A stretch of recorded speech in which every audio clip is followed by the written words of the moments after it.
ਵਾਹਿਗੁਰੂ ਸਾਹਿਬ ਜੀ। ਫਿਰ ਬਾਬਾ ਗਿਆ ਬਗਦਾਦ ਨੂੰ,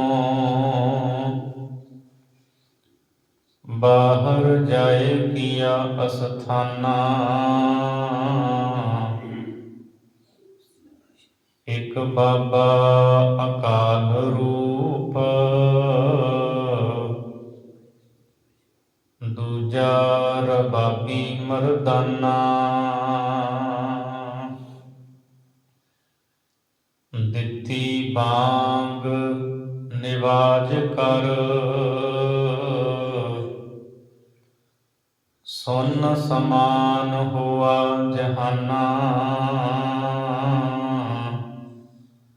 ਸੁਨ ਮੁਨ ਨਗਰੀ ਭਈ, ਦੇਖ ਪੀਰ ਭਇਆ ਹੈਰਾਨਾ। ਵੇਖੈ ਧਿਆਨ ਲਗਾਏ ਕਰ, ਇੱਕ ਫਕੀਰ ਵੱਡਾ ਮਸਤਾਨਾ। ਪੁੱਛਿਆ ਫਿਰ ਕੈ ਦਸਤਗੀਰ, ਕੌਣ ਫਕੀਰ ਕਿਸ ਕਾ ਘਰ ਆਨਾ। ਨਾਨਕ ਕਲ ਵਿੱਚ ਆਇਆ, ਰੱਬ ਫਕੀਰ ਇੱਕੋ ਪਹਿਚਾਨਾ। ਧਰਤ ਆਕਾਸ ਚਹੂੰ ਦਿਸ ਜਾਨਾ, ਨਾਨਕ ਕਲ ਵਿੱਚ ਆਇਆ, ਰੱਬ ਫਕੀਰ ਇੱਕੋ ਪਹਿਚਾਨਾ। ਧਰਤ ਆਕਾਸ ਚਹੂੰ ਦਿਸ ਜਾਨਾ। ਵਾਹਿਗੁਰੂ ਜੀ ਕਾ ਖਾਲਸਾ, ਵਾਹਿਗੁਰੂ ਜੀ ਕੀ ਫਤਿਹ। ਪਰਮ ਸਤਿਕਾਰਯੋਗ ਚਵਰ ਛਤਰ ਤਖਤ ਦੇ ਮਾਲਕ, ਦਸਾਂ ਪਾਤਸ਼ਾਹੀਆਂ ਦੀ ਜੋਤ, ਸ਼ਬਦ ਗੁਰੂ ਧੰਨ ਸ੍ਰੀ ਗੁਰੂ ਗ੍ਰੰਥ ਸਾਹਿਬ ਮਹਾਰਾਜ ਦੀ ਪਵਿੱਤਰ ਹਜ਼ੂਰੀ ਦੇ ਅੰਦਰ ਹਾਜ਼ਰੀਆਂ ਭਰ ਰਹੀ ਸਤਿਗੁਰਾਂ ਦੀ ਸਾਜੀ ਨਿਵਾਜੀ ਗੁਰੂ ਰੂਪ ਸਾਧ ਸੰਗਤ ਜੀ, ਆਪ ਜੀ ਹੁਣ ਤੱਕ ਭਾਈ ਗੁਰਦਾਸ ਦੀ ਪਹਿਲੀ ਵਾਰ ਦੀਆਂ 34 ਪੌੜੀਆਂ ਦੀ ਵਿਚਾਰ ਸਰਵਣ ਕਰ ਚੁੱਕੇ ਹੋ। ਆਓ ਹੁਣ ਇਸ ਤੋਂ ਅੱਗੇ ਭਾਈ ਗੁਰਦਾਸ ਸਾਹਿਬ ਜੀ ਧੰਨ ਸ੍ਰੀ ਗੁਰੂ ਨਾਨਕ ਦੇਵ ਮਹਾਰਾਜ ਜੀ ਦਾ ਬਗਦਾਦ ਜਾਣ ਦਾ ਜ਼ਿਕਰ ਕਰਦੇ ਹੈ। ਸੱਚੇ ਪਾਤਸ਼ਾਹ ਜੀ ਬਗਦਾਦ ਗਏ, ਉੱਥੇ ਮਹਾਰਾਜ ਨੇ ਕਿਸ ਤਰ੍ਹਾਂ ਰਹਿਮਤ ਵਰਤਾਈ, ਸੋ ਭਾਈ ਗੁਰਦਾਸ ਜੀ ਸੰਖੇਪ ਦੇ ਵਿੱਚ ਜ਼ਿਕਰ ਕਰਦੇ ਨੇ। ਆਓ ਪਿਆਰ ਸ਼ਰਧਾ ਭਾਵਨਾ ਦੇ ਸਹਿਤ ਹੋ ਕੇ ਸਰਵਣ ਕਰੀਏ ਜੀ। ਵਾਹਿਗੁਰੂ ਸਾਹਿਬ ਜੀ। ਫਿਰ ਬਾਬਾ ਗਿਆ ਬਗਦਾਦ ਨੂੰ, ਬਾਹਰ ਜਾਏ ਕੀਆ ਅਸਥਾਨਾ। ਪਿੱਛੇ ਅਸੀਂ ਸਰਵਣ ਕਰ ਚੁੱਕੇ ਹਾਂ, ਗੁਰੂ ਨਾਨਕ ਦੇਵ ਸਾਹਿਬ ਜੀ ਮੱਕੇ ਗਏ, ਮਦੀਨੇ ਗਏ। ਮੱਕੇ ਸੱਚੇ ਪਾਤਸ਼ਾਹ ਜੀ ਨੇ ਉਪਦੇਸ਼ ਦਿੱਤਾ, ਪਰਮਾਤਮਾ ਸਾਰੀਆਂ ਥਾਵਾਂ ਤੇ ਹੈ, ਕਿਸੇ ਇੱਕ ਦਿਸ਼ਾ ਵਿੱਚ ਹੀ ਉਸ ਨੂੰ ਮੁਕਰਰ ਨਹੀਂ ਕੀਤਾ ਜਾ ਸਕਦਾ। ਫਿਰ ਪ੍ਰਸੰਗ ਆਪ ਜੀ ਨੇ ਸਾਰਾ ਸਰਵਣ ਕੀਤਾ ਹੈ। ਟੰਗੋਂ ਪਕੜ ਘਸੀਟਿਆ, ਫਿਰਿਆ ਮੱਕਾ ਕਲਾ ਦਿਖਾਰੀ। ਮਹਾਰਾਜ ਮਦੀਨੇ ਗਏ, ਮੁਹੰਮਦ ਸਾਹਿਬ ਦੀ ਕਬਰ ਨੇ ਝੁਕ ਕੇ ਸਲਾਮ ਕੀਤੀ।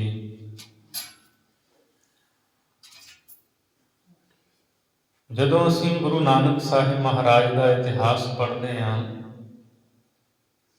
ਤਾਂ ਜਨਮ ਸਾਖੀਆਂ ਦੇ ਵਿੱਚ ਸਮੁੰਦਰ ਰਸਤੇ ਸਤਿਗੁਰੂ ਦਾ ਜਾਣਾ ਲਿਖਿਆ ਹੈ।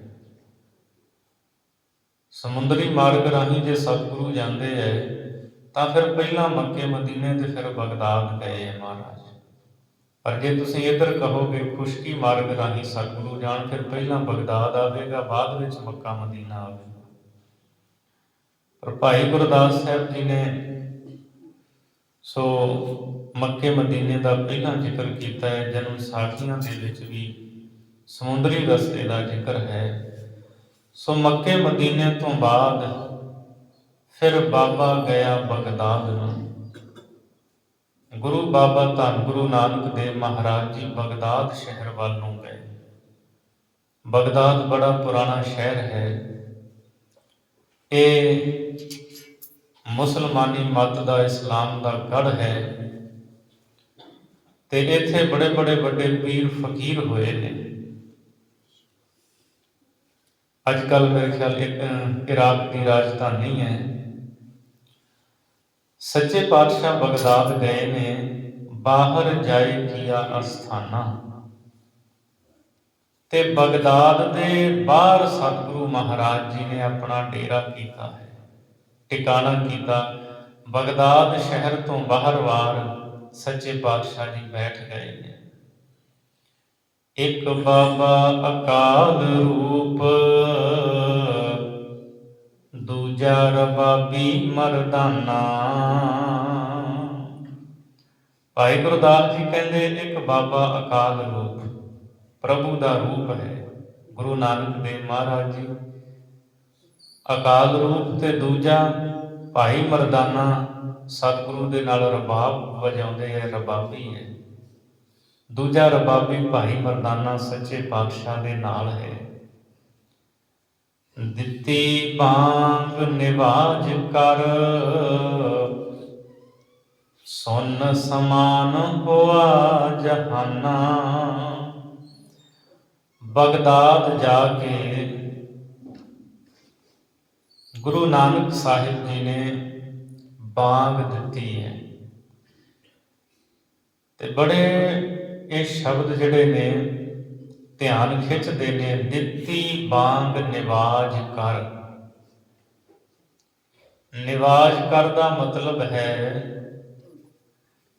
ਬਾਣੀ ਪੜ੍ਹ ਕੇ, ਪ੍ਰੇਮਾ ਭਗਤੀ ਕਰਕੇ ਗੁਰੂ ਨਾਨਕ ਦੇਵ ਸਾਹਿਬ ਨੇ ਬਾਂਗ ਦਿੱਤੀ ਹੈ।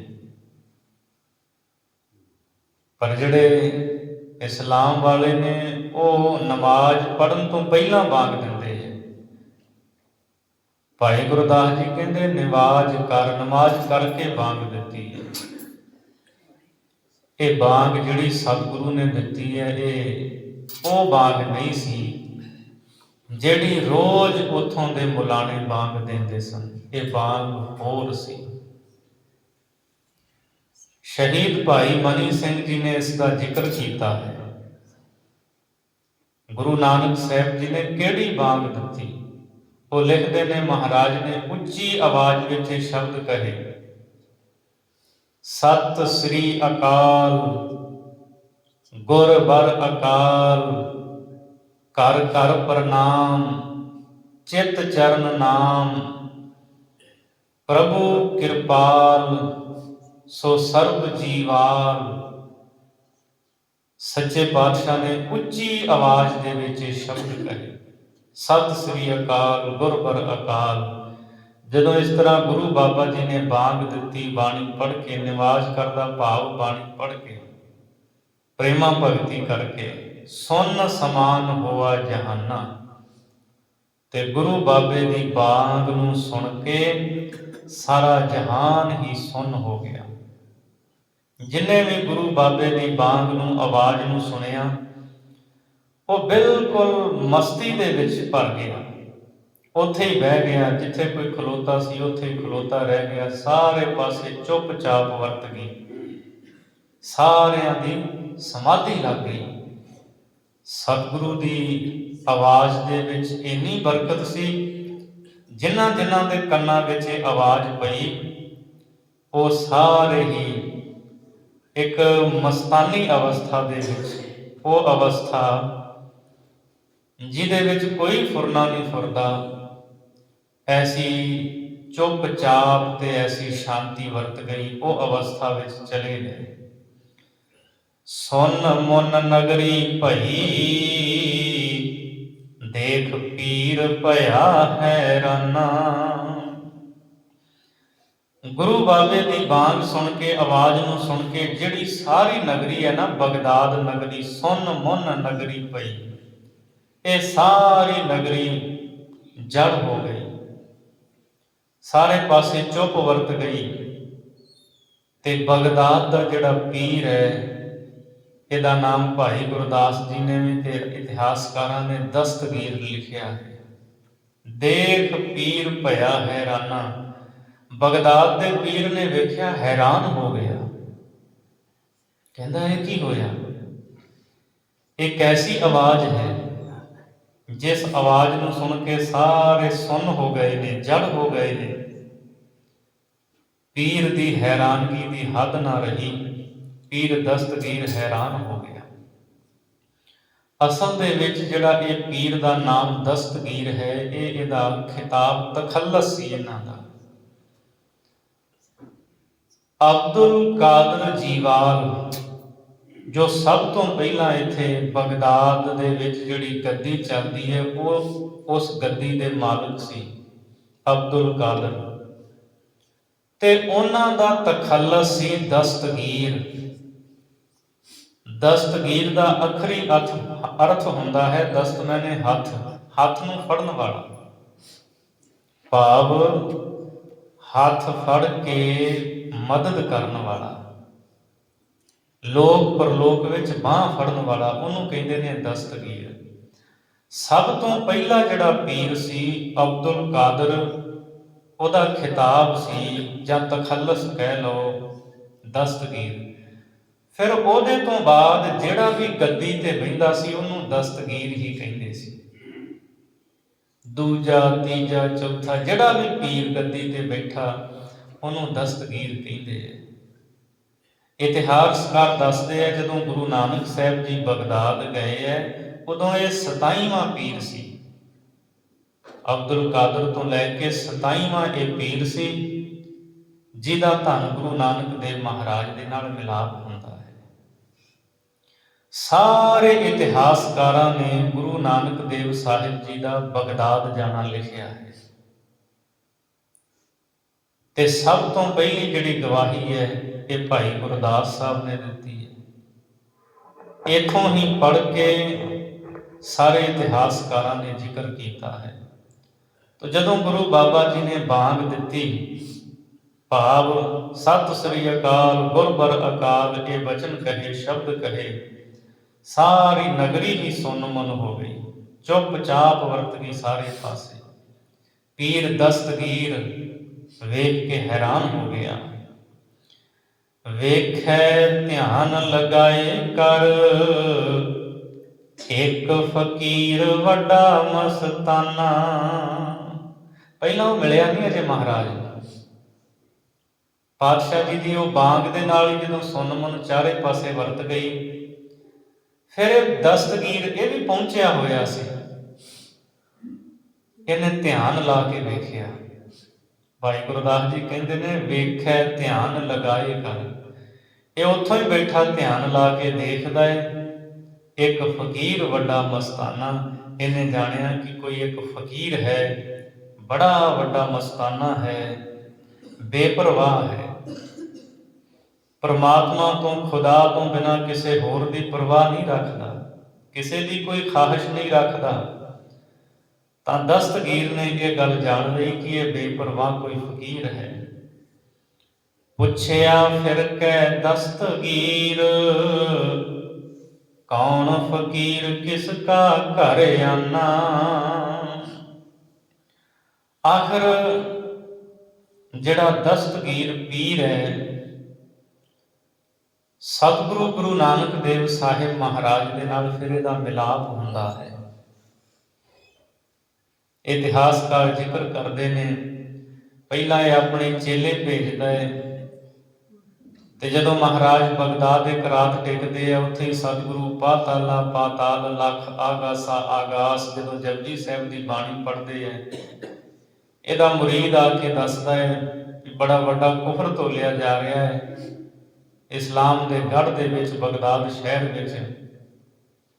ਤੇ ਫਿਰ ਉਹ ਪੀਰ ਦਸਤਗੀਰ ਭੇਜਦਾ ਹੈ ਆਪਣੇ ਕੁਝ ਬੰਦਿਆਂ ਨੂੰ, ਸੰਗਸਾਰ ਕਰੋ। ਸਤਿਗੁਰੂ ਨੂੰ ਉਹ ਸੰਗਸਾਰ ਕਰ ਨਹੀਂ ਪਾਉਂਦੇ, ਪੱਥਰ ਮਾਰ ਨਹੀਂ ਪਾਉਂਦੇ, ਜੜ ਹੋ ਜਾਂਦੇ ਹੈ। ਮਹਾਰਾਜ ਸੱਚੇ ਪਾਤਸ਼ਾਹ ਦੇ ਨਾਲ ਫਿਰ ਗੱਲਬਾਤ ਹੁੰਦੀ ਹੈ ਪੀਰ ਦੀ। ਭਾਈ ਗੁਰਦਾਸ ਜੀ ਉਸ ਦਾ ਜ਼ਿਕਰ ਕਰਦੇ ਨੇ। ਪੁੱਛਿਆ ਫਿਰ ਕਹਿ ਦਸਤਗੀਰ। ਆਖਰ ਜਦੋਂ ਸਤਿਗੁਰੂ ਨੂੰ ਮਿਲਿਆ ਹੈ ਨਾ ਦਸਤਗੀਰ ਪੀਰ, ਇਹਨੇ ਪੁੱਛਿਆ, ਕੀ ਪੁੱਛਿਆ? ਕੌਣ ਫਕੀਰ ਕਿਸ ਕਾ ਘਰੇ ਆਨਾ। ਭਾਈ ਵੀਰ ਸਿੰਘ, ਭਾਈ ਗਿਆਨੀ ਹਜ਼ਾਰਾ ਸਿੰਘ ਵਾਲਾ ਜਿਹੜਾ ਟੀਕਾ ਹੈ ਉਹਦੇ ਵਿੱਚ ਘਰਹਾਨਾ ਪਾਠ ਹੈ। ਔਰ ਸ਼੍ਰੋਮਣੀ ਗੁਰਦੁਆਰਾ ਪ੍ਰਬੰਧਕ ਕਮੇਟੀ ਵੱਲੋਂ ਜੋ ਭਾਈ ਗੁਰਦਾਸ ਦੀਆਂ ਵਾਰਾਂ ਸੰਪਾਦਿਤ ਕੀਤੀਆਂ, ਉੱਥੇ ਘਰੇਆਨਾ ਹੈ। ਕੌਣ ਫਕੀਰ ਕਿਸ ਕਾ ਘਰੇ ਆਨਾ। ਦਸਤਗੀਰ ਪੁੱਛਦਾ ਏ, ਇਹ ਫਕੀਰ ਕੌਣ ਹੈ? ਕਿਸ ਘਰਾਣੇ ਦਾ ਇਹ ਫਕੀਰ ਹੈ?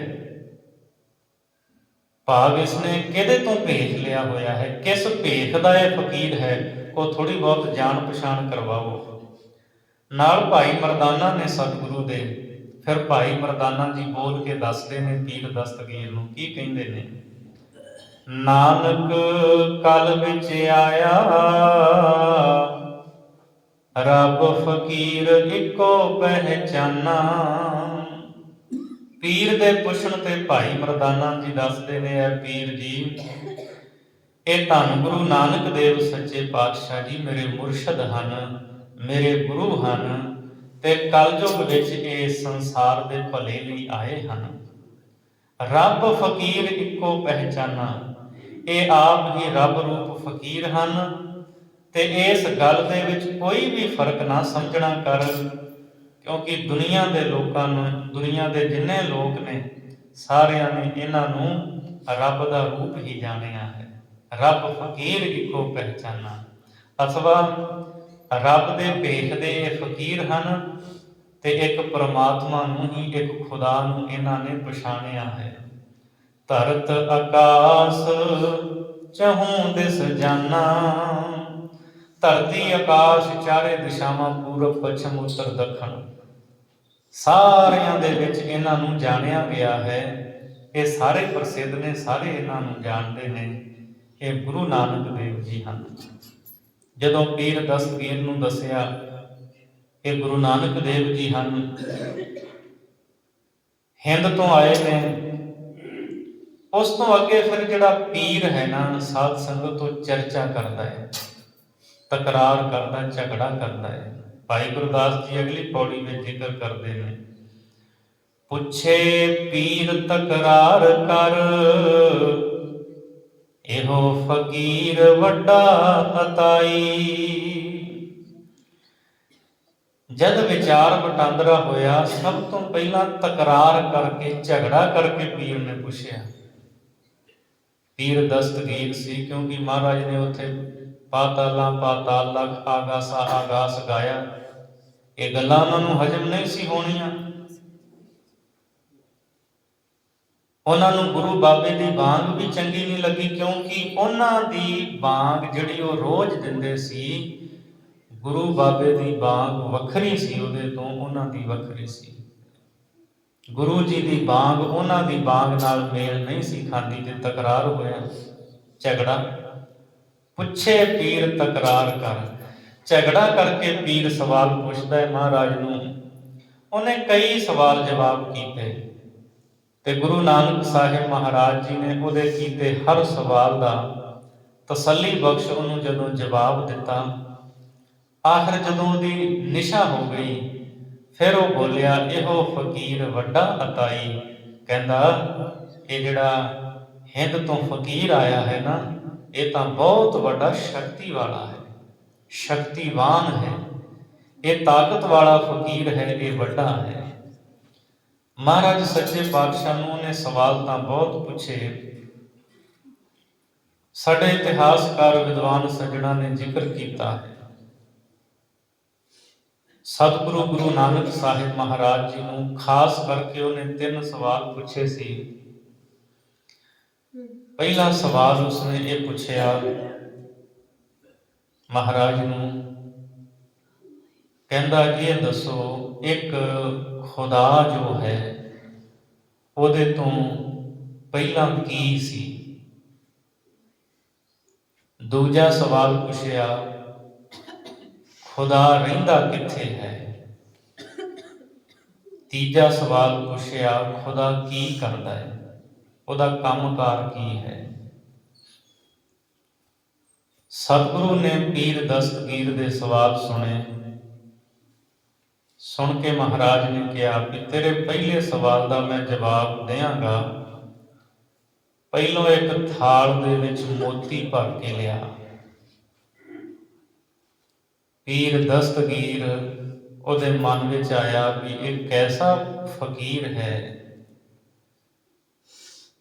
ਥਾਲ ਦੇ ਵਿੱਚ ਮੋਤੀ ਲੈ ਕੇ ਆਵਾਂ। ਇਹਨੇ ਤਾਂ ਸਵਾਲ ਦਾ ਜਵਾਬ ਦੇਣ ਤੋਂ ਪਹਿਲਾਂ ਹੀ ਭੇਟਾ ਮੰਗ ਲਈ ਹੈ। ਇਹ ਕੋਈ ਲੋਭੀ ਫਕੀਰ ਹੋਵੇਗਾ, ਇਹਦੇ ਅੰਦਰ ਲੋਭ ਹੈ। ਧਨ ਦੌਲਤ ਦੀ ਕਮੀ ਨਹੀਂ ਸੀ ਦਸਤਗੀਰ ਕੋਲ। ਉਥੋਂ ਦਾ ਜਿਹੜਾ ਰਾਜਨੀਤਿਕ ਪ੍ਰਬੰਧ ਤਾਂ ਸੀ ਉਹਦੇ ਕੋਲ, ਧਾਰਮਿਕ ਆਗੂ ਮੁਖੀ ਵੀ ਸੀ ਉਹ। ਲੋਕ ਬਹੁਤ ਭੇਟਾਵਾਂ ਦਿੰਦੇ ਸੀ ਦਸਤਗੀਰ ਨੂੰ। ਕਹਿੰਦਾ ਚਲੋ ਕੋਈ ਗੱਲ ਨਹੀਂ। ਉਸੇ ਵੇਲੇ ਆਪਣੇ ਇੱਕ ਸੇਵਕ ਨੂੰ ਭੇਜਿਆ, ਉਹ ਥਾਲ ਭਰ ਕੇ ਮੋਤੀਆਂ ਦਾ ਲੈ ਆਇਆ। ਮਹਾਰਾਜ ਨੂੰ ਕਹਿੰਦੇ ਲਓ ਮੋਤੀਆਂ ਦਾ ਥਾਲ ਆ ਗਿਆ ਹੈ। ਸੱਚੇ ਪਾਤਸ਼ਾਹ ਕਹਿੰਦੇ ਪੀਰ ਦਸਤਗੀਰ ਹੁਣ ਇਹਨਾਂ ਮੋਤੀਆਂ ਨੂੰ ਤੂੰ ਗਿਣ, ਕਿਸੇ ਹੋਰ ਨੇ ਨਹੀਂ ਗਿਣਨਾ, ਤੂੰ ਗਿਣਨਾ ਹੈ। ਦਸਤਗੀਰ ਕਹਿੰਦਾ ਇਹ ਟਾਲ ਮਟੋਲਾ ਕਰਦੇ ਨੇ, ਸਵਾਲ ਦਾ ਜਵਾਬ ਦਿੰਦੇ ਨਹੀਂ। ਮੋਤੀ ਮੰਗਾਏ, ਹੁਣ ਮੋਤੀਆਂ ਨੂੰ ਗਿਣ ਕੇ ਕੀ ਲੈਣਾ ਹੈ। ਮਹਾਰਾਜ ਕਹਿੰਦੇ ਨਹੀਂ, ਤੇਰੇ ਸਵਾਲ ਦਾ ਜਵਾਬ ਹੀ ਦੇਣਾ ਹੈ। ਮੋਤੀ ਗਿਣ। ਪੀਰ ਗਿਣਤੀ ਸ਼ੁਰੂ ਕਰਦਾ ਹੈ, ਮੋਤੀ ਗਿਣਨੇ ਸ਼ੁਰੂ ਕਰਦਾ ਹੈ। 1 2 3। ਮਹਾਰਾਜ ਉਹਦੀ ਬਾਂਹ ਫੜ ਲੈਂਦੇ। ਮਹਾਰਾਜ ਕਹਿੰਦੇ ਨਹੀਂ, ਦੁਬਾਰਾ ਫੇਰ ਗਿਣ। ਉਹ ਫੇਰ ਗਿਣਨਾ ਸ਼ੁਰੂ ਕਰਦਾ ਹੈ। 1 2। ਸਤਿਗੁਰੂ ਫੇਰ ਰੋਕ ਦਿੰਦੇ। ਮਹਾਰਾਜ ਕਹਿੰਦੇ ਗਿਣਤੀ ਸਹੀ ਕਰ। ਪੀਰ ਮੱਥੇ ਤੇ ਵੱਟ ਪਾਉਂਦਾ ਹੈ, ਕਹਿੰਦਾ ਹੈਰਾਨਗੀ ਦੀ ਗੱਲ ਹੈ, ਨਾ ਗਿਣਨ ਦਿੰਦੇ ਹੈ, ਬਾਂਹ ਫੜ ਲੈਂਦੇ ਹੈ। ਦਸਤਗੀਰ ਕਹਿੰਦਾ ਮੇਰੀ ਗਿਣਤੀ ਸਹੀ ਹੈ। ਮਹਾਰਾਜ ਕਹਿੰਦੇ ਤੂੰ ਗਿਣਤੀ ਹੀ ਗਲਤ ਕਰਦਾ ਹੈ, ਚੱਲ ਗਿਣ। ਉਹ ਫਿਰ ਗਿਣਦਾ 1। ਸਤਿਗੁਰੂ ਉੱਥੇ ਰੋਕ ਲੈਂਦੇ। ਮਹਾਰਾਜ ਕਹਿੰਦੇ ਇਹਦੇ ਤੋਂ ਪਹਿਲਾਂ ਗਿਣਤੀ ਸ਼ੁਰੂ ਕਰ, 1 ਤੋਂ ਪਹਿਲਾਂ। ਮਹਾਰਾਜ ਕਹਿੰਦੇ 1 ਤੋਂ ਪਹਿਲਾਂ ਗਿਣਤੀ ਕਿਹੜੀ ਹੈ। ਕਹਿੰਦਾ 1 ਤੋਂ ਪਹਿਲਾਂ ਗਿਣਤੀ ਹੁੰਦੀ ਨਹੀਂ, 1 ਤੋਂ ਪਹਿਲਾਂ ਕੁਛ ਵੀ ਨਹੀਂ। ਪਾਤਸ਼ਾਹ ਕਹਿੰਦੇ ਤੇਰੇ ਸਵਾਲ ਦਾ ਜਵਾਬ ਹੈ, ਇੱਕ ਖੁਦਾ ਤੋਂ ਪਹਿਲਾਂ ਕੁਛ ਵੀ ਨਹੀਂ ਸੀ।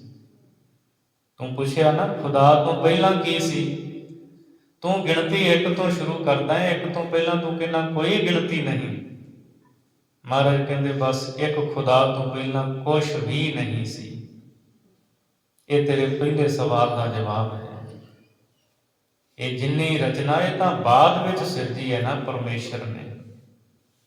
ਖੁਦਾ ਆਪ ਹੀ ਆਪ ਹੈ। ਗੱਲ ਹੀ 1 ਤੋਂ ਸ਼ੁਰੂ ਹੁੰਦੀ ਹੈ, 1 ਤੋਂ ਪਹਿਲਾਂ ਤਾਂ ਕੁਛ ਹੈ ਹੀ ਨਹੀਂ ਸੀ। ਖੁਦਾ ਤੋਂ ਗੱਲ ਸ਼ੁਰੂ ਹੋਵੇਗੀ।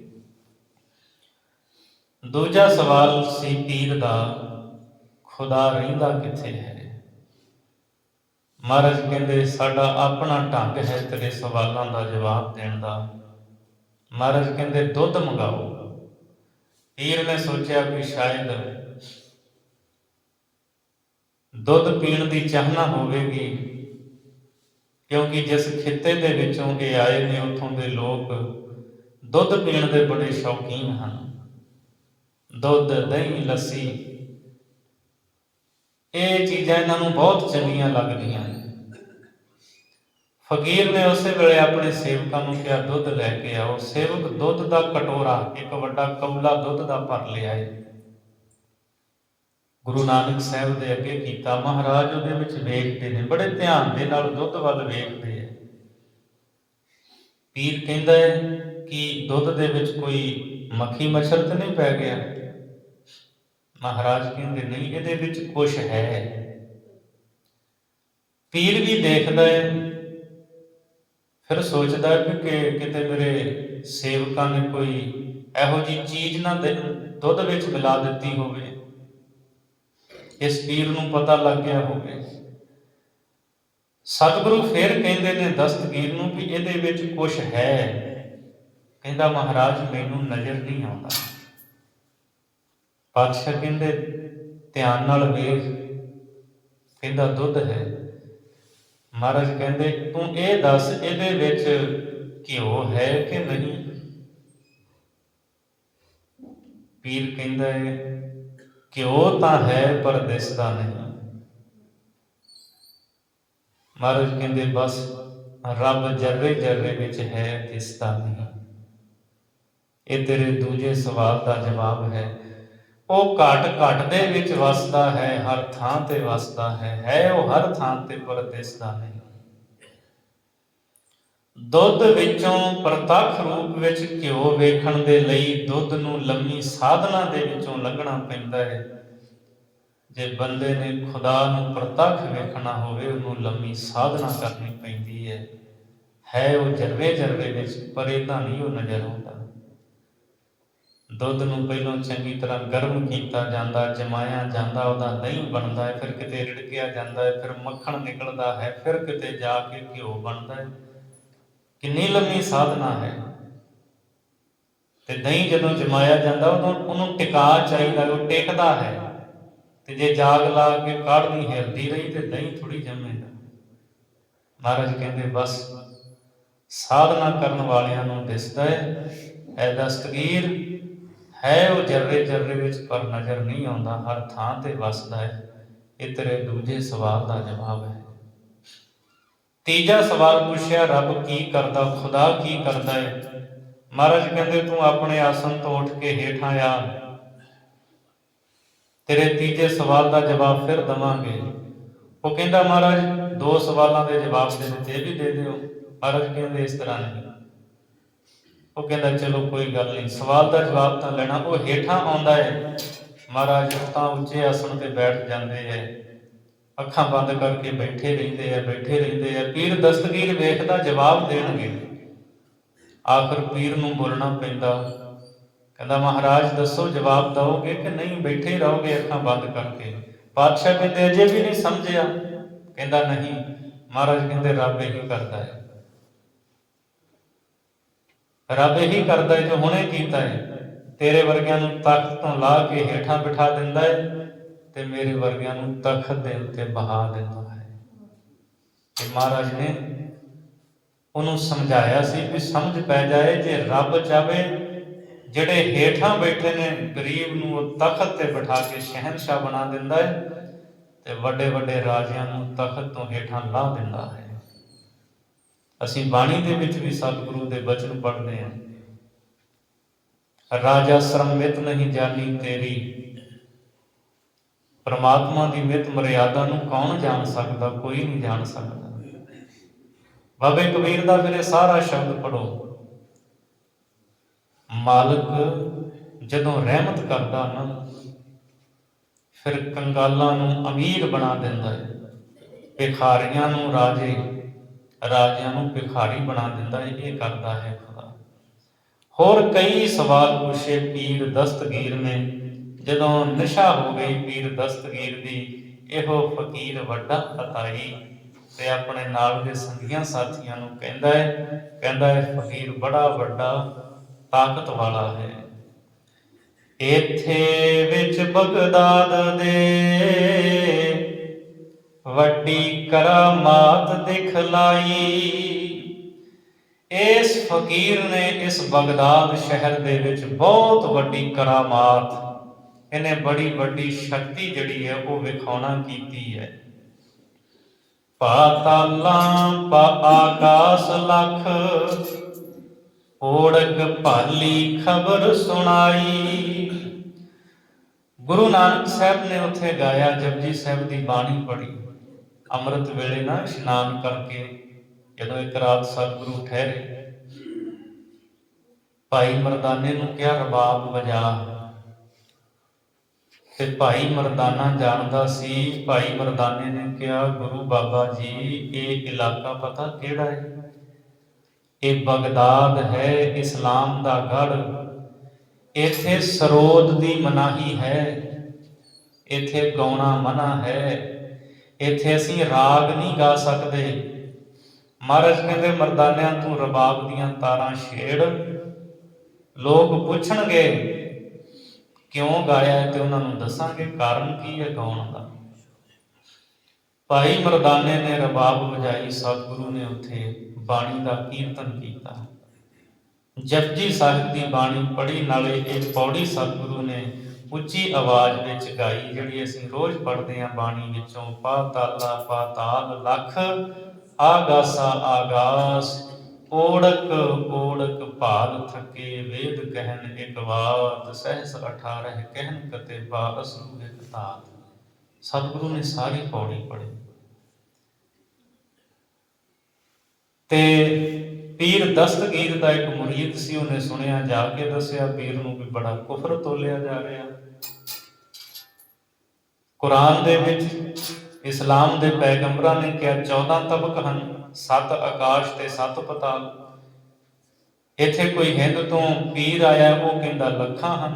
ਜੇ ਇੱਥੇ ਕੁਫਰ ਤੋਲਿਆ ਜਾ ਰਿਹਾ ਇਸਲਾਮ ਦੇ ਗੜ੍ਹ ਬਗਦਾਦ ਦੇ ਵਿੱਚ, ਤੇ ਦੂਜੇ ਥਾਵਾਂ ਤੇ ਕੀ ਹਾਲ ਹੋਵੇਗਾ? ਉਹ ਗੱਲ ਕਹਿੰਦਾ ਹੈ ਇਹ ਬਗਦਾਦ ਦਾ ਜਿਹੜਾ ਪੀਰ ਦਸਤਗੀਰ ਹੈ। ਪਾਤਾਲਾਂ ਆਕਾਸ ਲਖ, ਓੜਕ ਭਾਲੀ ਖਬਰ ਸੁਣਾਈ। ਕਹਿੰਦਾ ਹੈ ਵੀ ਇਹ ਜਿਹੜਾ ਪੀਰ ਹੈ ਨਾ, ਇਹਨੇ ਲੱਖਾਂ ਆਕਾਸ਼ ਤੇ ਲੱਖਾਂ ਪਤਾਲ, ਇਹਦੀ ਖਬਰ ਸੁਣਾਈ ਹੈ। ਕਹਿੰਦਾ ਇਹ ਹੈਰਾਨਗੀ ਵਾਲੀ ਖਬਰ ਹੈ। ਇੱਥੇ ਬਗਦਾਦ ਦੇ ਵਿੱਚ ਵੱਡੀ ਕਰਾਮਾਤ ਇਸਨੇ ਇਹ ਦਿਖਾਈ ਹੈ। ਲੱਖਾਂ ਪਤਾਲ, ਲੱਖਾਂ ਆਕਾਸ਼ ਕਹੇ ਹੈ। ਤੇ ਇੱਕ ਬਹੁਤ ਵੱਡੀ ਗੱਲ ਇਹਨਾਂ ਨੇ ਕਹੀ ਹੈ, ਕਿਉਂਕਿ ਇਸਲਾਮ ਵਿੱਚ 7 ਆਕਾਸ਼ ਤੇ 7 ਪਤਾਲ ਹੀ ਮੰਨੇ ਗਏ ਹੈ।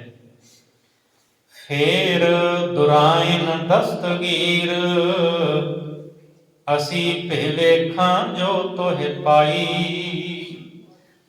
ਦੁਰਾਇਨ ਦਾ ਅਰਥ ਹੈ ਦੁਹਰਾ ਕੇ।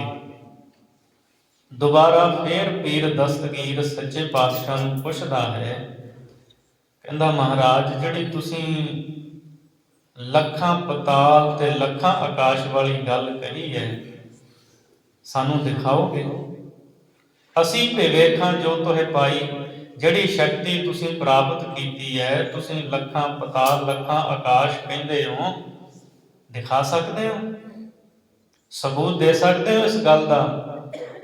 ਗੁਰੂ ਬਾਬਾ ਗੁਰੂ ਨਾਨਕ ਸਾਹਿਬ ਨੇ ਹਾਂ ਕੀਤੀ। ਮਹਾਰਾਜ ਨੇ ਕਿਹਾ, ਹਾਂ ਮੈਂ ਵਿਖਾਲ ਸਕਦਾ ਹਾਂ। ਜਦ ਇਹ ਬਚਨ ਸਤਿਗੁਰੂ ਨੇ ਕਿਹਾ, ਪੀਰ ਦਸਤਗੀਰ, ਉਹਦੇ ਜਿਹੜੇ ਮੁਰੀਦ ਸੀ, ਹੋਰ ਲੋਕ ਸੀ, ਉਹਨਾਂ ਦੀ ਹੈਰਾਨਗੀ ਦੀ ਹੱਦ ਨਾ ਰਹੀ। ਇਹ ਕਹਿੰਦੇ ਮੈਂ ਦਿਖਾ ਸਕਦਾ ਹੈ। ਕਹਿੰਦੇ ਇਸਲਾਮ ਦੇ ਵਿੱਚ ਜਿਹੜੇ 7 ਆਕਾਸ਼ 7 ਪਤਾਲ ਕਹੇ, ਅਸੀਂ ਤਾਂ ਉਹ ਵੀ ਨਹੀਂ ਵੇਖੇ, ਪਰ ਇਹ ਕਹਿੰਦਾ ਮੈਂ ਲੱਖਾਂ ਵਿਖਾ ਸਕਦਾ ਹਾਂ। ਕਹਿੰਦੇ ਠੀਕ ਹੈ ਮਹਾਰਾਜ, ਦਿਖਾਓ।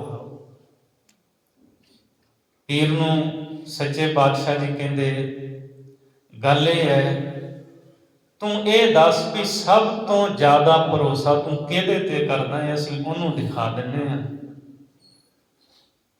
ਪੀਰ ਨੇ ਆਪਣੇ ਮੁਰੀਦਾਂ ਤੇ ਨਜ਼ਰ ਮਾਰੀ, ਉਹਨੂੰ ਕੋਈ ਭਰੋਸੇਯੋਗ ਆਪਣਾ ਚੇਲਾ ਹੀ ਨਾ ਦਿਸਿਆ। ਅਖੀਰ ਕਹਿੰਦਾ, ਮਹਾਰਾਜ ਮੇਰਾ ਬੇਟਾ ਹੈ, ਮੇਰਾ ਪੁੱਤਰ ਹੈ, ਇਹਦੇ ਤੇ ਮੈਨੂੰ ਪੂਰਾ ਭਰੋਸਾ ਹੈ। ਵੇਖੋ ਦਸਤਗੀਰ ਪੀਰ, ਉਹਦੇ ਮੁਰੀਦ ਬਹੁਤ ਨੇ। ਜਦ ਭਰੋਸਾ ਕਰਨ ਦੀ ਗੱਲ ਆਈ, ਉਹਨੇ ਕਿਸੇ ਇੱਕ ਮੁਰੀਦ ਤੇ ਵੀ ਭਰੋਸਾ ਨਹੀਂ ਕੀਤਾ। ਕਹਿੰਦਾ ਮੈਨੂੰ ਮੇਰੇ ਪੁੱਤ ਤੇ ਭਰੋਸਾ ਹੈ, ਸਿਰਫ ਪੁੱਤ ਤੇ। ਇਹ ਤਾਂ ਗੁਰੂ ਨਾਨਕ ਸਾਹਿਬ ਦਾ ਘਰ ਹੈ। ਸਤਿਗੁਰੂ ਪੁੱਤਰਾਂ ਨੂੰ ਛੱਡ ਕੇ ਸੇਵਕ ਤੇ ਭਰੋਸਾ ਕਰਦੇ ਆ ਤੇ ਉਹਨੂੰ ਹੀ ਗੁਰਗੱਦੀ ਬਖਸ਼ਦੇ। ਦੁਨੀਆ ਦੇ ਜਿੰਨੇ ਪੀਰ ਫਕੀਰ ਖੇਤੀ ਕੀਤੇ ਆਪਣੇ ਚੇਲਿਆਂ ਤੇ ਭਰੋਸਾ ਨਹੀਂ ਕਰਦੇ। ਮਹਾਰਾਜ ਨੂੰ ਕਹਿੰਦਾ, ਮਹਾਰਾਜ ਮੇਰੇ ਪੁੱਤਰ ਨੂੰ ਦਿਖਾ ਦਿਓ, ਇਹਦੇ ਤੇ ਭਰੋਸਾ ਹੈ। ਭਾਈ ਗੁਰਦਾਸ ਸਾਹਿਬ ਲਿਖਦੇ ਨੇ, ਨਾਲ ਲੀਤਾ ਬੇਟਾ ਪੀਰ ਦਾ, ਅੱਖੀ ਮੀਟ ਗਿਆ ਹਵਾਈ। ਮਹਾਰਾਜ ਸੱਚੇ ਪਾਤਸ਼ਾਹ ਨੇ ਪੀਰ ਦੇ ਬੇਟੇ ਪੁੱਤਰ ਨੂੰ ਨਾਲ ਲਿਆ। ਮਹਾਰਾਜ ਨੇ ਉਹਦੀ ਬਾਂਹ ਫੜੀ। ਪਾਤਸ਼ਾਹ ਜੀ ਕਹਿੰਦੇ ਅੱਖਾਂ ਬੰਦ ਕਰ। ਸਤਿਗੁਰੂ ਦਾ ਬਚਨ ਮੰਨ ਕੇ ਉਹਨੇ ਅੱਖਾਂ ਬੰਦ ਕੀਤੀਆਂ ਤੇ ਸੱਚੇ ਪਾਤਸ਼ਾਹ ਸੁਰਤੀ ਦੇ ਮਾਰਗ ਹਵਾ ਰੂਪ ਹੋ ਗਏ। ਪੀਰ ਦੇ ਪੁੱਤਰ ਨੂੰ ਨਾਲ ਲੈ ਕੇ ਚਲੇ ਗਏ। ਉਹਦੀ ਸੁਰਤ ਨੂੰ ਲੱਖਾਂ ਆਕਾਸ਼ ਤੇ ਲੱਖਾਂ ਪਤਾਲਾਂ ਵਿੱਚ ਸਤਿਗੁਰੂ ਲੈ ਗਏ। ਪੀਰ ਦਸਤਗੀਰ ਵੇਖਦਾ ਹੈ ਸਾਹਮਣੇ ਬੈਠੇ ਨੇ, ਪਰ ਉਹਦਾ ਪੁੱਤਰ ਜਿਹੜਾ ਹੈ ਪੀਰ ਦਸਤਗੀਰ ਦਾ, ਮਹਾਰਾਜ ਨੂੰ ਲੈ ਕੇ ਜਾਂਦੇ ਨੇ ਹਵਾਈ ਹਵਾ ਵਿੱਚ, ਆਕਾਸ਼ ਵਿੱਚ, ਲੱਖਾਂ ਆਕਾਸ਼ ਤੇ ਲੱਖਾਂ ਪਤਾਲ ਦੇ ਵਿੱਚ ਮਹਾਰਾਜ ਲੈ ਕੇ ਜਾਂਦੇ। ਉਹਦੀਆਂ ਅੱਖਾਂ ਬੰਦ ਨੇ ਉਹਦੇ ਪੁੱਤਰ ਦੀਆਂ। ਉਹ ਕੀ ਵੇਖਦਾ ਹੈ? ਮਹਾਰਾਜ ਗੁਰੂ ਨਾਨਕ ਸਾਹਿਬ ਦੇ ਨਾਲ ਇੱਕ ਆਕਾਸ਼, ਫਿਰ ਦੂਜਾ, ਤੀਜਾ, ਲੱਖਾਂ ਹੀ ਆਕਾਸ਼ ਤੇ ਲੱਖਾਂ ਪਤਾਲਾਂ ਵਿੱਚ ਮਹਾਰਾਜ ਨੇ ਉਸ ਨੂੰ ਘੁਮਾਇਆ, ਦਿਖਾਏ ਸਾਰੇ। ਲੱਖ ਆਕਾਸ਼ ਪਾਤਾਲ ਲੱਖ, ਅੱਖ ਫੁਰਕ ਵਿੱਚ ਸਭ ਦਿਖਲਾਈ। ਅੱਖ ਫੁਰਕਣ ਦੇ ਸਮੇਂ ਵਿੱਚ, ਅੱਖ ਖੋਲਦੇ ਆ ਬੰਦ ਕਰਦੇ ਆ। ਭਾਈ ਗੁਰਦਾਸ ਸਾਹਿਬ ਜੀ ਕਹਿੰਦੇ ਇੱਧਰ ਤਾਂ ਇੰਨਾ ਕੀ ਸਮਾਂ ਲੱਗਿਆ ਤੇ ਉਧਰ ਉਹ ਪੀਰ ਦਾ ਬੇਟਾ ਸੀ, ਕਈ ਵਰੇ ਲੰਘ ਗਏ। ਜਿੱਥੇ ਜਾਂਦਾ ਹੈ ਗੁਰੂ ਨਾਨਕ ਸਾਹਿਬ ਮਹਾਰਾਜ ਦੀ ਸੰਗਤ ਹੈ, ਲੱਖਾਂ ਆਕਾਸ਼ ਤੇ ਲੱਖਾਂ ਪਤਾਲ। ਪਰਮਾਤਮਾ ਦੇ ਇੱਕ ਰੋਮ ਦੇ ਵਿੱਚ ਕਰੋੜਾਂ ਬ੍ਰਹਿਮੰਡ ਹਨ। ਉਹਦੀ ਜਿਹੜੀ ਸਾਜੀ ਹੋਈ ਰਚਨਾ ਹੈ ਉਹਦਾ ਕੋਈ ਅੰਤ ਨਹੀਂ। ਨਾ ਮਾਲਕ ਦਾ ਅੰਤ ਹੈ, ਨਾ ਉਹਦੀ ਰਚਨਾ ਦਾ ਅੰਤ ਹੈ। ਅੱਜ ਦੇ ਵਿਗਿਆਨਕ ਤਾਂ ਇਸ ਬ੍ਰਹਿਮੰਡ ਦਾ ਹੀ ਅੰਤ ਨਹੀਂ ਪਾ ਸਕੇ। ਭਾਵੇਂ ਕਿ ਬੰਦੇ ਨੇ ਚੰਦਰਮਾ ਤੇ ਪੈਰ ਰੱਖ ਲਿਆ ਹੈ, ਮੰਗਲ ਗ੍ਰਹਿ ਤੱਕ ਆਪਣੇ ਯੰਤਰ ਭੇਜ ਦਿੱਤੇ ਹੈ, ਹੋਰ ਬਹੁਤ ਕੁਝ ਹੈ, ਮਨੁੱਖ ਉੱਥੇ ਤੱਕ ਨਹੀਂ ਪਹੁੰਚ ਸਕਿਆ। ਇਹ ਤਾਂ ਇੱਕ ਦੀ ਗੱਲ ਹੈ। ਮਹਾਰਾਜ ਨੇ ਉਹਨੂੰ ਲੱਖਾਂ ਪਤਾਲ ਤੇ ਲੱਖਾਂ ਆਕਾਸ਼ ਜਿਹੜੇ ਹੈ ਅੱਖ ਫੁਰਕਣ ਦੇ ਸਮੇਂ ਵਿੱਚ ਸਾਰੇ ਦਿਖਾ ਦਿੱਤੇ। ਭਰ ਕਚ ਕੌਲ ਪ੍ਰਸਾਦ ਦਾ, ਧੁਰੋਂ ਪਤਾਲੋਂ ਲਈ ਕੜਾਹੀ। ਫਿਰ ਪੀਰ ਦੇ ਪੁੱਤਰ ਨੇ ਬੇਨਤੀ ਕੀਤੀ, ਸੱਚੇ ਪਾਤਸ਼ਾਹ ਹੁਣ ਵਾਪਸ ਚਲੀਏ। ਮਹਾਰਾਜ ਕਹਿੰਦੇ ਪੀਰ ਦੇ ਪੁੱਤਰ ਨੂੰ, ਬੇਟਾ ਕਲਯੁਗ ਹੈ, ਇੱਥੇ ਸਕਾ ਪਿਓ ਵੀ ਆਪਣੇ ਪੁੱਤ ਤੇ ਭਰੋਸਾ ਨਹੀਂ ਕਰਦਾ, ਔਰ ਇਹ ਹਕੀਕਤ ਹੈ। ਹਰ ਮਾਂ ਬਾਪ ਉਹਨੂੰ ਆਪਣੀ ਸੰਤਾਨ, ਧੀਆਂ ਪੁੱਤਰ ਪਿਆਰੇ ਨੇ ਸਾਰਿਆਂ ਨੂੰ, ਪਰ 25% ਉਹਨਾਂ ਦੇ ਮਨ ਵਿੱਚ ਹੁੰਦਾ ਹੈ ਕਿਤੇ ਜੀਵਨ ਵਿੱਚ ਇਹੋ ਜਿਹਾ ਪੜਾਅ ਆ ਜਾਂਦਾ ਹੈ, ਸੋਚਦਾ ਹੈ ਕਿਤੇ ਇਹ ਗਲਤ ਨਾ ਹੋਵੇ। ਇਹ ਹਕੀਕਤ ਹੈ, ਸੱਚੀ ਗੱਲ ਹੈ, ਔਰ ਸੋਚਣਾ ਵੀ ਚਾਹੀਦਾ ਬੰਦੇ ਨੂੰ। ਜੇ ਕਿਤੇ ਬੱਚੇ ਪਤਾ ਲੱਗੇ ਵੀ ਹਾਂ ਥੋੜਾ ਜਿਹਾ ਸਹੀ ਰਸਤੇ ਤੋਂ ਗਲਤ ਰਸਤੇ ਵੱਲ ਜਾ ਰਹੇ ਹੈ, ਮਾਂ ਬਾਪ ਦਾ ਫਰਜ਼ ਹੈ ਉਹਨਾਂ ਨੂੰ ਪਿਆਰ ਦੇ ਨਾਲ ਸਮਝਾਉਣਾ, ਪੁੱਤ ਇਹ ਰਸਤਾ ਕੰਡਿਆਂ ਦੇ ਨਾਲ ਭਰਿਆ ਹੋਇਆ ਹੈ, ਇਹਦੇ ਤੇ ਨਾ ਜਾਵੇਂ, ਆ ਤੂੰ ਇਸ ਰਸਤੇ ਤੇ ਚੱਲ। ਹੁੰਦਾ ਹੈ ਮਾਂ ਬਾਪ ਦੇ ਅੰਦਰ। ਮਹਾਰਾਜ ਕਹਿੰਦੇ ਬੇਟਾ ਇਹ ਕਲਯੁਗ ਹੈ, ਇੱਥੇ ਪਿਤਾ ਪੁੱਤਰ ਤੇ ਵੀ ਭਰੋਸਾ ਨਹੀਂ ਕਰਦਾ, ਕੁਝ ਨਿਸ਼ਾਨੀ ਤਾਂ ਦਿਖਾਉਣੀ ਪਏਗੀ ਨਾ ਤੇਰੇ ਪਿਤਾ ਦਸਤਗੀਰ ਨੂੰ ਵੀ ਲੱਖਾਂ ਪਤਾਲ ਤੇ ਲੱਖਾਂ ਆਕਾਸ਼ ਵੇਖੇ ਨੇ। ਕਹਿੰਦਾ ਹਾਂ ਮਹਾਰਾਜ। ਇੱਕ ਕਚਕੌਲ, ਇੱਕ ਕੌਲਾ ਜਾਂ ਵੱਡੀ ਚਿੱਪੀ ਜਿਹੜੀ ਹੁੰਦੀ ਹੈ ਨਾ, ਪਾਤਰ ਭਾਂਡਾ, ਉਹ ਲਿਆ। ਭਰ ਕਚਕੌਲ ਪ੍ਰਸਾਦ ਦਾ। ਜਿੱਥੇ ਮਹਾਰਾਜ ਜਾਂਦੇ ਉੱਥੇ ਸਤਿਗੁਰੂ ਦੀ ਸੰਗਤ ਹੈ, ਕੜਾਹ ਪ੍ਰਸ਼ਾਦ ਦੀ ਦੇਗ ਕਰਕੇ ਅਰਦਾਸ ਕਰਦੀ ਹੈ, ਤਾਂ ਉੱਥੋਂ ਪ੍ਰਸ਼ਾਦ ਲੈ ਲੈ ਕੇ ਨਾ ਉਹ ਕਚਕੌਲ ਦੇ ਵਿੱਚ, ਵੱਡੇ ਕੌਲੇ ਵਿੱਚ ਪਾਉਂਦੇ ਰਹੇ। ਧੁਰੋਂ ਪਤਾਲੋਂ ਲਈ ਕੜਾਹੀ। ਤਾਂ ਉਹ ਜਿਹੜਾ ਪ੍ਰਸ਼ਾਦ ਸੀ ਆਕਾਸ਼ ਵਿੱਚੋਂ, ਪਤਾਲ ਤੋਂ, ਜਿੱਥੇ ਜਿੱਥੇ ਗਏ ਉਹ ਪ੍ਰਾਪਤ ਕਰਦਾ ਰਿਹਾ ਪੀਰ ਦਾ ਪੁੱਤਰ। ਤੇ ਉਹ ਪ੍ਰਸ਼ਾਦ ਲਿਆ ਕਰਕੇ ਪੀਰ ਦਸਤਗੀਰ ਨੂੰ ਦਿੱਤਾ। ਨਾਲੇ ਸਾਰੀ ਉੱਥੇ ਜਿੰਨੀ ਵੀ ਖਲਕਤ ਸੀ, ਜਿੰਨੀ ਸੰਗਤ ਸੀ, ਸਾਰਿਆਂ ਵਿੱਚ ਵੰਡਿਆ। ਭਾਈ ਗੁਰਦਾਸ ਸਾਹਿਬ ਲਿਖਦੇ ਨੇ, ਜ਼ਾਹਰ ਕਲਾ ਨ ਛਪੈ ਛਪਾਈ।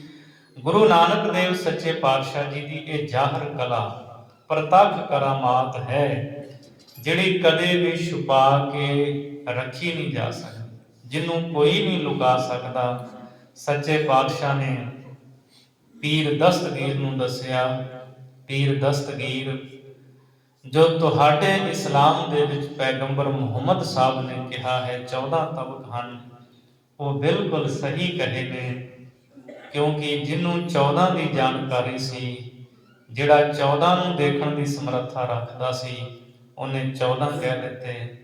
ਜਿਹੜਾ ਲੱਖਾਂ ਆਕਾਸ਼ ਤੇ ਲੱਖਾਂ ਪਤਾਲ ਦੀ ਜਿਸ ਨੂੰ ਜਾਣਕਾਰੀ ਹੈ, ਲੱਖਾਂ ਆਕਾਸ਼ ਲੱਖਾਂ ਪਤਾਲ ਦੇਖਣ ਦੀ ਸਮਰੱਥਾ ਰੱਖਦਾ ਹੈ, ਉਹਨੇ ਲੱਖਾਂ ਕਹਿ ਦਿੱਤੇ। ਝਗੜਾ ਕਿਉਂ ਕਰਨਾ ਹੈ? ਝਗੜਾ ਕਿਸੇ ਗੱਲ ਦਾ ਨਹੀਂ। ਜਿਹਨੂੰ ਜਿੰਨੀ ਜਾਣਕਾਰੀ ਹੈ ਉਹ ਓਨੀ ਅੱਗੇ ਦੱਸ ਦਿੰਦਾ ਹੈ। ਇਉਂ ਪੀਰ ਦਸਤਗੀਰ ਸੱਚੇ ਪਾਤਸ਼ਾਹ ਨੇ ਉਹਦੇ ਸਵਾਲਾਂ ਦੇ ਜਵਾਬ ਦਿੱਤੇ। ਫਿਰ ਮਹਾਰਾਜ ਨੇ ਜੋ ਕੀਰਤਨ ਕੀਤਾ, ਰਾਗ ਗਾਇਆ, ਉਹਦਾ ਵੀ ਸਤਿਗੁਰੂ ਨੇ ਪੀਰ ਦਸਤਗੀਰ ਨੂੰ ਦੱਸਣਾ ਕੀਤਾ। ਸੋ ਸਮੇਂ ਦੀ ਸਮਾਪਤੀ ਹੈ। ਪੀਰ ਦਸਤਗੀਰ ਔਰ ਇਸ ਬਗਦਾਦ ਫੇਰੀ ਦੇ ਵਿੱਚ ਕੁਝ ਹੋਰ ਸੱਚੇ ਪਾਤਸ਼ਾਹ ਨੇ ਰਹਿਮਤਾਂ ਵਰਤਾਈਆਂ ਮਹਾਰਾਜ ਦੇ ਜੀਵਨ ਦੀਆਂ, ਹੋਰ ਕੁਝ ਘਟਨਾਵਾਂ ਨੇ, ਉਹ ਕੱਲ ਦੀਵਾਨ ਵਿੱਚ ਆਪ ਦੇ ਨਾਲ ਸਾਂਝੀਆਂ ਕੀਤੀਆਂ ਜਾਣਗੀਆਂ। ਭੁੱਲਾਂ ਦੀ ਖਿਮਾ ਬਖਸ਼ਣੀ, ਅਗਾਂਹ ਵਾਸਤੇ ਸੁਮਤ ਬਖਸ਼ਣੀ ਜੀ। ਭਰ ਕਚ ਕੌਲ ਪ੍ਰਸਾਦ ਦਾ, ਧੁਰੋਂ ਪਤਾਲੋਂ ਲਈ ਕੜਾਹੀ, ਜਾਹਰ ਕਲਾ ਨ ਛਪੈ ਛਪਾਈ। ਵਾਹਿਗੁਰੂ ਜੀ ਕਾ ਖਾਲਸਾ, ਵਾਹਿਗੁਰੂ ਜੀ ਕੀ ਫਤਿਹ।